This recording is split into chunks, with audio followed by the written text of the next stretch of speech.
Hi friends, welcome to my channel. I am Manas. आज यहाँ पढ़ा कौन ना शिक्षण अभिव्यक्ति कार्यक्रम गणित कौन व्यवहारिक गणित आम पूर्व क्लास कौन 8 नंबर जाए करते आज 9 नंबर टू करवा। ओके, जो चैनल को सब्सक्राइब करना चैनल को सब्सक्राइब कर दिया, बेल आइकन ऑल सिलेक्ट कर। देख 9 नंबर कौन दिखाई ना दि जाइए तथ्यावलीर सुधर निर्णय कर। सुधर फर्मूला कौन मुझे कर दूसरी आई इक्वाल टू कौन P T R by 100। Okay, P हूँ कौन मूलधन, टी हूँ कौन समय, आर हूँ कौन वार्षिक सुधार। ओके, मुझे माने भिडियोटा लंग हम बोली मुझे सर्टकट कहीदे खाली आंसर कहीदे। ओके, 9 नंबर कर आंसर कौन हम ना 9 नंबर कर आंसर हम के 75। ओके, तापर खर आंसर के हम ना मूलधन देती 2400 टंका, वार्षिक सुधार देती 8%, समय देती 4 वर्ष, तार सरल सुध के ना 768। ओके, तापर देख 10 नंबर कौन देती 10 नंबर कौन देती ना सुधर हार निर्णय कर। तार मध्य कौन फर्मूलाटा मुझे कर लिखी दी आर इक्वल टू कौन I into 100 by PT.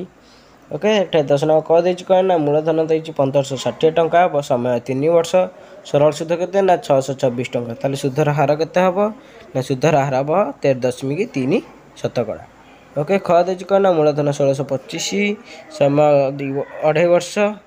Okay, सरल सुध देती के ना 325 टंका, सुधर हार के हम ना सुधर हार हम के 8 शतकड़ा। ओके, तापर 11 नंबर कौन देखा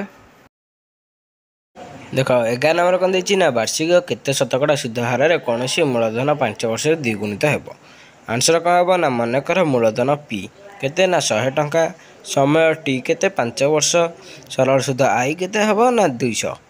ओके, शुद्ध हम के ना द्विगुण देती शुद्ध हम 100। ओके, ताले आर आम जान कौन सर जो शुद्धर ये फर्मूला कौन ना आर इक्वाल टू आई गुणन के 100 बाई पीटी, मैंने 100 गुणन 100 हरण के 100 गुणन 5 केते परसेंट हम ना 20%। ओके, तापर देख 12 नंबर कौन देती देख 12 नंबर कौन देती ना 7% रिहाती मूल्य गोटे सार्ट को 465 टंकार बिक्री होते यही सार्टर लिखित मूल्य के। आंसर कौन हम ना मनकर क्रय मूल्य के 100 टंका, रिहाती हूँ कौन 7%, विक्रय मूल्य हूँ के ना 100 फेड़न 7 मैंने 93 टंका।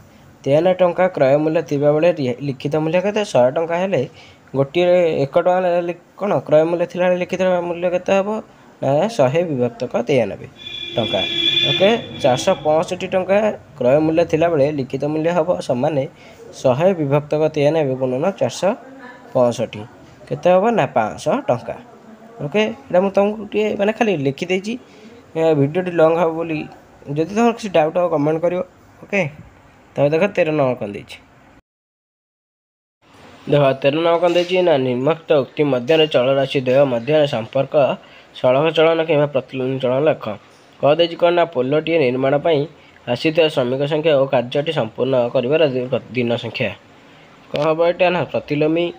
ख देती कह हम ख देती कौन ना चॉकलेट संख्या और यार दाम एटा कौन ना सड़क हम। ग देती कौन ना गाड़ीर बेग एक निर्दिष्ट दूरता को अतिक्रम कर समय एटा कौन हम प्रतिलोमी। ओके, तब देख 14 नंबर कौन देती देख 14 नंबर कौन देती ना सारण्य चल देय मध्य के प्रकार चलन संपर्क अच्छी स्थिर कर। एक्स देती कौन ना 5 10 2 40, वाई देती 8 4 20 1। एक्स बाई वाई के हम ना एक्स बाई वाई हम 5 विभक्त 8, 10 बाई 4 के हम ना 5 विभक्त 2, 2 बाई 20 के हम ना 1 विभक्त 10, 40 विभक्त 40 1 के हम ना 40। ओके, एक्स इंटू वाई के हम ना गुणिले के हम ना सब तक गुणिले देख कौन हम 40 हम 5 गुण 8 के 40, 10 गुण 4 40, 20 गुण 2 40, 40 गुण 1 40। एटार संपर्क कौन हम ना एटार संपर्क हम प्रतिलोमी। ओके, तब देख 15 नंबर कौन देती देख 15 नंबर कौन देती ना सारणी ए बी सी मूल्य स्थिर कर। कौन देती बक्स ना समय दिन या फूलकुंड संख्या। समय दिन कौन देती ना 5 ए 3 6 या फूलकुंड संख्या के ना 20 16 बी और सी। ओके, तार आंसर कौन हम देख यहाँ कौ चलन हो ना सड़क चलन। ताले 5 विभक्त 20 सामान के ए विभक्त 16 हेल्ले के हम ए बाहर 4 से 5 विभक्त 20 कल के ना 3 विभक्त के बी बी बाहर 20 के ना 20 30 60 विभक्त 5 के 12। ସେଇପରି ଲେଖିବା ସିଟା କେମିତି ବାହାରିବ ନା 5+20 ଇକ୍ୱାଲ୍ କେତେ 6+80 ତାହେଲେ ସି ବାହାରିବ କେତେ 24। ଓକେ ତାପରେ ଦେଖ 16 ନମ୍ବର କ'ଣ ଦେଇଛି ଦେଖ 16 ନମ୍ବର କ'ଣ ଦେଇଛି ନା ଗୋଟିଏ କାମକୁ 90 ଜଣ ଶ୍ରମିକ 15 ଦିନରେ ଶେଷ କରନ୍ତି ଆଉ କେତେ ଜଣ ଶ୍ରମିକ ନିଯୁକ୍ତି ହେଲେ କାମଟିକୁ 10 ଦିନରେ ଶେଷ କରାଯାଇପାରିବ। ତାହେଲେ କ'ଣ ଲେଖିବା ଆମେ ସମାଧାନ ଲେଖିବା କ'ଣ ନା ମନେକର ଶ୍ରମିକ ସଂଖ୍ୟା x ସମୟ ହେଉଛି y x ହେଲେ କେତେ ନା x ଶ୍ରମିକ ହେଲେ ଫାଷ୍ଟ 90 ଜଣ ଶ୍ରମିକ 15 ଦିନ ଶେଷ କରନ୍ତି ମାନେ x ହେଲା 90 y ହେଉଛି କେତେ 15 ଏଇଟା x1 x2 ନେଇଯିବା ଏଇଟା x2 ଏଇ ଯେଉଁ x2 କେତେ ହେବ ନା କେତେ ଜଣ ଶ୍ରମିକ ପଚାରି ତାହେଲେ ଏଇଟାକୁ ଆମେ x2 ନେଇଯିବା ଆଉ କେତେ ଦିନ ଦେଇଛି ନା 10 ଦିନ y2 ହେଉଛି କେତେ 10 ତାହେଲେ ଲେଖିବା ଏଠାରେ ଚଳରାଶି ମାନେ ପ୍ରତିଲୋମୀ ନିୟମ କ'ଣ ଚଳନାରେ ଅଛନ୍ତି ତାହେଲେ 90 ଗୁଣନ 15 ସମାନ କେତେ x2 ଗୁଣନ 10 x2ର ମୂଲ୍ୟ କେତେ ବାହାରିବ ନା 90 ଗୁଣନ 15 ବିଭକ୍ତ 10 ଶୂନ ଶୂନ କଟିଯିବ 15 ନୁହଁ କେତେ 135 ତାହେଲେ ଅଧିକ ଶ୍ରମିକ ନିଯୁକ୍ତି ହେବେ କେତେ ନା 135 ଫେଡ଼ାଣ 90 କେତେ ହେବ ନା 45 ଜଣ। ଓକେ ତାପରେ ଦେଖ କ'ଣ 7 ନମ୍ବର କ'ଣ ଦେଇଛି ଦେଖ 7 ନମ୍ବର କ'ଣ ଲେଖା ହେଇଛି ନା ରମା ଓ ତୁଳସୀ ଗୋଟିଏ କାମକୁ ଯଥାକ୍ରମେ 4 ଦିନ ଓ 8 ଦିନରେ ଶେଷ କରନ୍ତି ସେମାନେ ଏକତ୍ର କାମ କରିଲେ ଏକ ଦିନରେ କେତେ କାମ କରିପାରିବେ ଏବଂ କେତେ ଦିନରେ କାମଟିକୁ ଶେଷ କରିପାରିବେ। ତାପରେ ଆନ୍ସର କ'ଣ ହେବ ଦେଖ ଆନ୍ସର ହେବ ରମା ଗୋଟିଏ କାମ କରିବାକୁ ସମୟ ନିଏ ସେମାନେ କେତେ 4 ଦିନ ଏକ ଦିନରେ କାମ ଶେଷ କରେ ସେମାନେ କେତେ 1/4 ଅଂଶ ତୁଳସୀ ସେହି କାମକୁ ଶେଷ କରିବାକୁ ସମୟ ନିଏ କେତେ 8 ଦିନ ତାହେଲେ ସେ ଏକ ଦିନରେ କାମ କରେ କେତେ ନା 1/8 ଅଂଶ ଉଭୟ ଗୋଟିଏ ଦିନରେ କାମ କରନ୍ତି ସେମାନେ କେତେ 1/4 ମିଶଣ 1/8 ସେମାନେ କେତେ ନା 3/8 ଅଂଶ। ଓକେ ସମ୍ପୂର୍ଣ୍ଣ କାର୍ଯ୍ୟଟିକୁ କରିବାକୁ ସମୟ ଲାଗିବ ସମାନେ 1 ହରଣ 3/8 ହରଣ ଅଛି ତାକୁ ଗୁଣନ କଲେ କ'ଣ ହେବ ନା ଉଲ୍ଟି ଯିବ 8/3 1 ଗୁଣନ 8/3 ସେମାନେ କେତେ ନା 8/3 ହେଲେ କେତେ 2 ଗୁଣ 2/3 ଦିନ କେତେ ସେମାନେ 2 ଦିନ 16 ଘଣ୍ଟା। ଓକେ ତାପରେ ଦେଖ 18 ନମ୍ବର କ'ଣ ଦେଇଛି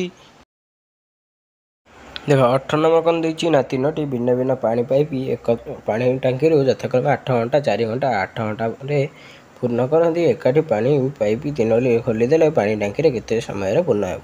ଦେଖିବା କ'ଣ ନା ପ୍ରଥମ ପାଇପ୍ରେ ଗୋଟିଏ ଟାଙ୍କି ଭର୍ତ୍ତି ହେବା ପାଇଁ ସମୟ ଲାଗେ କେତେ 8 ଘଣ୍ଟା 1 ଘଣ୍ଟାରେ ପାଣି ଭର୍ତ୍ତି ହୁଏ ସେମାନେ କେତେ ନା 1/8 ଅଂଶ ଟାଙ୍କିରେ ପାଣି ଭର୍ତ୍ତି ହୁଏ 1/8 ଅଂଶ ତାପରେ 2 ପାଇପ୍ରେ ପାଣି ଭର୍ତ୍ତି ପାଇଁ ସମୟ ନିଏ କେତେ ନା 4 ଘଣ୍ଟା 1 ଘଣ୍ଟାରେ ଟାଙ୍କି ଭର୍ତ୍ତି ହୁଏ କେତେ 1/4 ଅଂଶ। ଓକେ ସେହିପରି 3ଟି ପାଇପ୍ ମାନେ 3ଟାକ ପାଇପ୍ ଏକା ସାଙ୍ଗରେ ଖୋଲିଲେ 1 ଘଣ୍ଟାରେ ଟାଙ୍କି ଭର୍ତ୍ତି ହେବ କେତେ ନା 1/8 ମିଶାଣ 1/4 ମିଶାଣ 1/8 ସେମାନେ କେତେ ନା 1/2 ଅଂଶ ତାହେଲେ 3ଟି ପାଇପ୍ ଏକତ୍ର ଖୋଲିଲେ ଟାଙ୍କି ଭର୍ତ୍ତି ହେବା ପାଇଁ ସମୟ ଲାଗିବ ସମାନ କେତେ ନା 1 ହରଣ 1/2 ଆମେ ଗୁଣନ କରିଦେଲେ କ'ଣ ହେବ ନା 2ଟା ଉପରକୁ ଯିବ ଭାରି 1 ଗୁଣ 2 ସମାନ କେତେ 2 ଘଣ୍ଟା। ଓକେ ତାପରେ ଦେଖ କ'ଣ 19 ନମ୍ବର କ'ଣ ଦେଇଛି 19 ନମ୍ବର କ'ଣ ଦେଇଛି ନା ନିମ୍ନ ଉକ୍ତି ଗୁଡ଼ିକ ମଧ୍ୟରୁ ଠିକ୍ ପାଇଁ ଟ୍ରୁ ଆଉ ଟି ଆଉ କ'ଣ ଭୁଲ ପାଇଁ ଏଫ୍ ଲେଖ। ଓକେ ମାନେ ଟ୍ରୁ ଫଲ୍ସ ଲେଖ ଆଉ କ'ଣ ଦେଇଛି କ'ଣ ନା ଯଦି ଅତିକ୍ରମ କରିବାର ଦୂରତା ଏ ଅତିକ୍ରାନ୍ତ କରିବା ସମୟ ବି ଓ ବେଗ ସି ହୁଏ ତେବେ ସି ଇକ୍ୱାଲ୍ କେତେ ଏ ବିଭକ୍ତକ ବି ହେବ ଏଇଟା କ'ଣ ହେବ ନା ଏଇଟା ହେବ ଟ୍ରୁ। ଓକେ ତାପରେ ଖ ହେବ କ'ଣ ନା ଖ ଦେଇଛି ବେଗରେ 1 ମିଟର ପ୍ରତି ସେକେଣ୍ଡ ହେବ ଯଦି ଅତିକ୍ରାନ୍ତ ଦୂରତାର ମିଟର ଏକକରେ ଓ ସମୟକୁ ସେକେଣ୍ଡରେ ଏକକରେ ପ୍ରକାଶିତ ଥାଏ ଏଇଟା କ'ଣ ହେବ ନା ଟ୍ରୁ ହେବ। ଗ ଦେଇଛି କ'ଣ ଯଦି ଏକ କାର୍ 120 କିମି ରାସ୍ତାକୁ 3 ଘଣ୍ଟାରେ ଅତିକ୍ରମ କରେ ତେବେ ବେଗ 40 କିମି ପ୍ରତି ଘଣ୍ଟା ଅଟେ ଏଇଟା କ'ଣ ହେବ ଏଇଟା ମଧ୍ୟ ଟ୍ରୁ ହେବ। ଓକେ ତାପରେ ଦେଇଛି ଘ କ'ଣ ଦେଇଛି ଦେଖ ଯଦି ବେଗ 5 କିମି ପ୍ରତି ଘଣ୍ଟା ଓ ସମୟ କ'ଣ 30 ଘଣ୍ଟା ମାନେ ଅଧଘଣ୍ଟେ ହୋଇଥାଏ ତେବେ ଅତିକ୍ରାନ୍ତ ଦୂରତା କେତେ 10 କିମି ହେବ ଏଇଟା କ'ଣ ହେବ ଭୁଲ ମାନେ କ'ଣ ଫଲ୍ସ। ତାପରେ ଦେଇଛି କ'ଣ ନା ଯଦି ଅତିକ୍ରାନ୍ତ ଦୂରତା 50 କିମି ଓ ଅତିକ୍ରାନ୍ତ ସମୟ 30 ମିନିଟ୍ ହୋଇଥାଏ ତେବେ ବେଗ 5/3 ଘଣ୍ଟା ପ୍ରତି ହେବ ଏଇଟା କ'ଣ ହେବ ନା ଏଇଟା ଟ୍ରୁ ହେବ। ତାପରେ ଦେଖ 20 ନମ୍ବର କ'ଣ ଦେଇଛି 20 ନମ୍ବର କ'ଣ ଦେଇଛି ନା ଶୂନ୍ୟ ସ୍ଥାନ ପୂରଣ କର କ'ଣ ଦେଇଛି କ'ଣ ଯଦି ଦୂରତା ସ୍ଥିର ଥାଏ ତେବେ ବେଗ ଓ ସମୟ ମଧ୍ୟରେ ଡ୍ୟାସ୍ ଚଳନ ହେବ କେଉଁ ଚଳନ ପ୍ରତିଲୋମୀ ଚଳନ। ଖ ଦେଇଛି କ'ଣ ନା ଏକ 32 ଘଣ୍ଟାର ଟ୍ରେନ୍ଟିଏ 10 ସେକେଣ୍ଡରେ ଅତିକ୍ରମ କଲା ଯଦି ଟ୍ରେନ୍ର ଦୈର୍ଘ୍ୟ 20 ମିଟର ତେବେ ଏହାର ବେଗ ଡ୍ୟାସ୍ ମିଟର ପର ସେକେଣ୍ଡ କେତେ ନା 20। ଓକେ ଗ ଦେଇଛି କ'ଣ ନା ଯଦି ତୁମେ ଚାଲିବାର ବେଗ 6 କିମି ପ୍ରତି ଘଣ୍ଟା ହୁଏ ତୁମ ବିଦ୍ୟାଳୟକୁ ଆସିବାକୁ 10 ମିନିଟ୍ ସମୟ ଲାଗୁଥାଏ ତେବେ କ'ଣ ବିଦ୍ୟାଳୟ ଠାରୁ ଘରର ଦୂରତା କେତେ ମିଟର ନା 1000 ମିଟର।